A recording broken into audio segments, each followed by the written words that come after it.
Ma'am, Delhi में CEC की बैठक हुई है, किन नामों पर चर्चा हुई है और कब तक प्रत्याशियों के नामों की घोषणा हो जाएगी? देखिए, ये सीईसी की मीटिंग नहीं थी, सीईसी तो अभी होनी है। ये कोऑर्डिनेशन कमेटी की मीटिंग थी जिसमें हमारे वरिष्ठ नेताओं को भी बुलाया था, उनका भी व्यू लिया गया, उनका भी एक्सपीरियंस को देखते हुए उनका क्या कह रहे हैं, किसका नाम ले रहे हैं, कौन कैंडिडेट होना चाहिए, उस पर चर्चा हुई। और जैसा जैसा उन्होंने बताया, अपने अपने क्षेत्र का फीडबैक दिया और जो कैंडिडेट बढ़िया से बढ़िया हमने फील्ड में उतारना है उस पर चर्चा हुई। और हमने कुछ 2-4 नाम लिख के उनको हर कॉन्स्टिट्यूंसी से फाइनल करके दिए हैं। उसमें हमारे मुख्यमंत्री, उप मुख्यमंत्री, सीनियर वरिष्ठ नेता कौल सिंह जी और रामलाल जी, धनीराम शांडिल सभी उपस्थित थे। वेणुगोपाल जी ने ये मीटिंग कॉल की और उन्होंने भी फीडबैक लेना था कि हमारी कोऑर्डिनेशन कमेटी के मेंबर्स क्या कह रहे हैं, क्या बोल रहे हैं। उसको सुनते हुए ही उन्होंने अपना अब माइंड बनाना है कि किसको उन्होंने प्रत्याशी बनाना है। मैम, कब तक जो है नामों के पे जो है नाम जो है फाइनल हो जाएंगे? देखिए, ये बहुत ही जल्दी हमारी सीईसी की मीटिंग होने जा रही है जिसकी मैं भी मेंबर हूँ और उसमें हम सबको बुलाएंगे, मुख्यमंत्री भी होंगे और अंततः एक ही नाम जाएगा उसमें, जो ये सर्वे भी करेंगे और जो उनको फीडबैक भी मिला है उन सब बातों को ध्यान में रखते हुए अब उन्होंने एक नाम पर आगे उसको भेजना है हाईकमांड तक। उस हाईकमांड, चाहे वो हमारे खड़गे जी है, सोनिया जी है, राहुल जी है, तो वो डिसाइड करेंगे कि कौन सबसे बेहतर कैंडिडेट है और किसको टिकट। मैम, चर्चा है कि मंडी से आपकी जगह विक्रमादित्य सिंह को कांग्रेस उतारने जा रही है, क्या ऐसा है? देखिए, अभी तो फाइनल नहीं हुआ, चर्चा जरूर हुई इस पे और सभी का सुझाव था, बिकॉज एज फैक्टर तो है ही है।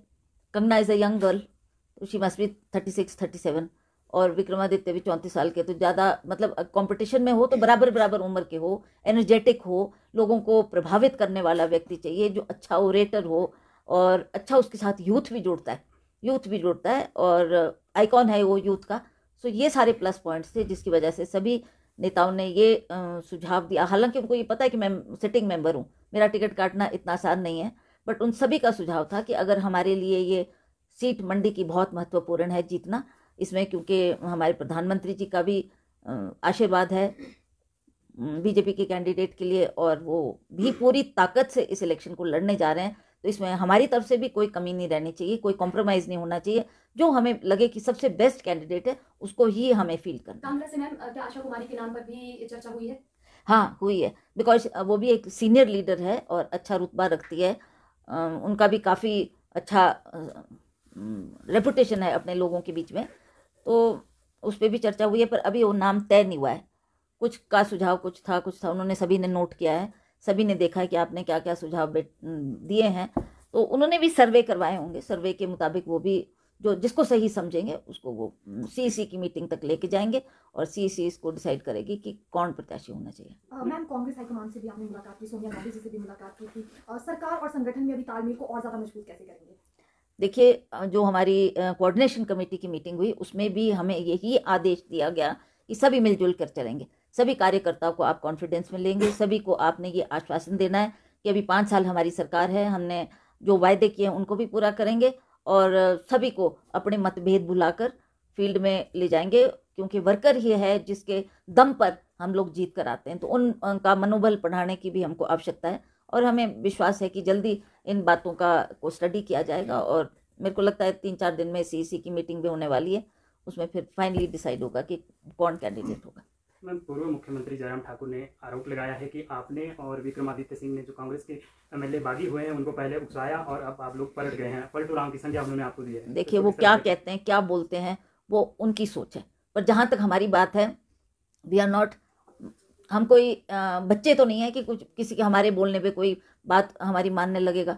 उनका खुद सोच है, खुद समझ है, खुद जानते हैं। पहले भी राजेंद्र राणा जी बहुत बड़ा इलेक्शन जीत कर आए थे, सुधीर जी भी मंत्री रहे, 4 बार एमएलए रहे, उनका भी एक्सपीरियंस है, उनकी भी कुछ एक्सपेक्टेशंस थी सरकार से जो कि हम बार बार आवाज़ उठाते रहे और अगर सरकार उसको तवज्जो देती तो मुझे नहीं लगता कि ये स्थिति पैदा होनी थी। पर इसमें उकसाने वाली बात कोई नहीं है। ठीक है, विक्रमादित्य को हाईकमांड ने, हमारी हाईकमांड ने कहा था कि आप जाकर उनको मनाने का काम करो, तो वो उनके आदेश के मुताबिक, बल्कि हुड्डा जी उसमें थे, हमारे छत्तीसगढ़ के सीएम थे और डीके शिव कुमार जी थे, सभी ने उनको कहा कि विक्रमादित्य आप जाओ, उनसे बातचीत करो और ये अगर संभव है तो उनको वापस लाने का प्रयास करो। मैम, मुख्यमंत्री जिस तरह के बयान दे रहे हैं उसे लेकर सुधीर शर्मा और राजेंद्र राणा ने मानहानि का नोटिस भी उनको भेजा है। ठीक है, वो अब क्या उनको लगा बुरा और क्यों वो उन्होंने किया, अब उनकी सोच है, मैं तो उस पर क्या टिप्पणी कर सकती हूँ। नेता प्रतिपक्ष ने यहाँ पर जो मैनिफेस्टो कांग्रेस का जारी हुआ है उस पर सवाल उठाया, कहा है कि ये झूठ का पुलिंदा है। पहले 10 गारंटियों का यह मैनिफेस्टो दिया विधानसभा में, अब ये यहाँ पर झूठ का पुलिंदा जनता के सामने। देखिए, ऐसा तो नहीं है कि वो जो मैनिफेस्टो हुआ है 1 साल में ही पूरा हो जाए। हमको उसमें मिला है, हमने OPS लागू किया है, महिलाओं को पैसे देने की जो 1500 महीने की बात की थी उसको हमने लाहौल स्पीति से लागू किया है। मुख्यमंत्री स्वयं गए थे, उन्होंने स्वयं इसकी घोषणा की है। उसके अलावा भी जो हमने गांव में हमारी महिलाएं रहते हैं जिनका मतलब वो परिवार का पालन पोषण गाय रख के करते हैं, वो भी चाहते थे कि हमारे दूध के रेट बढ़े, तो वो दूध के रेट भी बढ़ाए गए, सरकार ने वो भी किया। और धीरे धीरे जो बाकी प्रोमिसेस है वो भी सरकार 5 साल के अंदर पूरा करेगी, इसमें कोई दो राय नहीं। तो क्या मानेगा मंडी लोकसभा सीट से विक्रम सिंह के नाम पर सहमति बन जाएगी, वही इस बार चुनाव लड़ेंगे, आप ही लड़ेंगे? क्योंकि एक बार फिर यहीं पर हॉली लॉज पर सबकी निगाहें टिकी हैं। वो तो है। मैं आपको इसका कारण भी बता दूं कि ये बहुत लंबे अरसे तक हमारे फैमिली के लोग इसमें लड़ते रहे, चाहे वीरभद्र सिंह जी थे, चाहे मैं रही 3 बार।